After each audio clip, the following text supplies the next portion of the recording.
근로자 대상으로 이자율 2.9%의 특별 채무 통합을 해준다고? 안녕하세요. 신용회복위원회 이승훈입니다. 제가 어느 날 일을 하고 있는데 아내에게서 링크가 하나 왔습니다. 남편, 우리 대출금리 높잖아. 정부에서 근로자 대상으로 저이자로 채무 통합을 해준대. 한번 확인해 보자 라고 말이죠. 정부에서 저금리로 채무 통합, 즉 대환 대출을 해준다?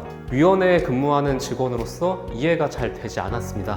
보이스피싱이나 불법 사금융 광고이진 않을까 의심이 들었지만 한번 링크로 들어가 보았죠. 고금리 다중채무자를 가볍게, 금리 2.9%, 한도는 2억 원, 상환기간은 10년. 조건만 보면 정말 좋습니다. 하지만 정부 사업이라고 하기에는 주무부처도 없고 실행기관도 나와 있지 않습니다. 쭉 내려서 맨 하단으로 가보니 올크레딧, KCB, 나이스, 캠코, 민원24라고 되어 있는데요. 이것만 보면 금융기관 및 공공기관에서 인증을 받은 것처럼 보입니다. 자세히 한번 살펴보면 올크레딧과 KCB는 같은 회사입니다.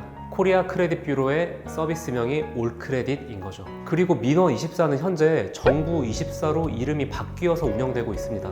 이처럼 자세히 보면 어설픈 부분이 상당히 많습니다. 하지만 자세히 보지 않으면 정부에서 진행하는 사업처럼 교묘하게 꾸며놨기 때문에 일반 금융 소비자분들은 깜빡 속아 피해를 보실 수 있다는 점이에요. 다른 대출 광고들을 보면 태극기 문양에 정부 지원 상품인 것처럼 홍보하고 연봉 등을 적어 한도 조회를 하면 상담사로 연결되는 형태도 있었으며, 심지어 유튜브에는 서민통합지원센터라는 이름으로 버젓이 금융기관을 사칭하여 불법 대출을 광고하고 있었습니다.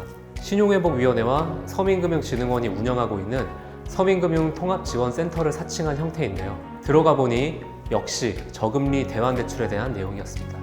금융감독원에서 실제 피해 사례를 살펴보니 광고를 보고 연락한 고객에게 대출금 1,500만 원을 먼저 상환해야 한다면서 1,500만 원을 빌려줄 테니 수수료 200만 원을 공제한 뒤 1,300만 원을 입금하고 한 달 뒤에 1,500만 원을 상환하라는 조건을 제시했고, 한 달 뒤에 해당 고객이 1,500만 원을 상환하지 못하자 밤낮으로 폭언과 협박을 일삼으며 상환을 독촉했다고 합니다.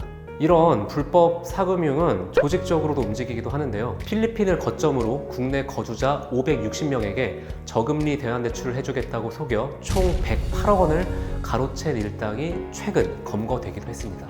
SNS상에 무분별하게 통합 대환대출을 유도하고 있는 광고들이 게재되고 있지만 현행 법상 이를 제재할 수 있는 수단이 없어 더더욱 금융 소비자분들의 주의가 필요합니다. 과도한 채무로 어려움을 겪고 계시다면 꼭 신용회복위원회에서 채무 문제에 대한 상담을 받아보시기 바랍니다.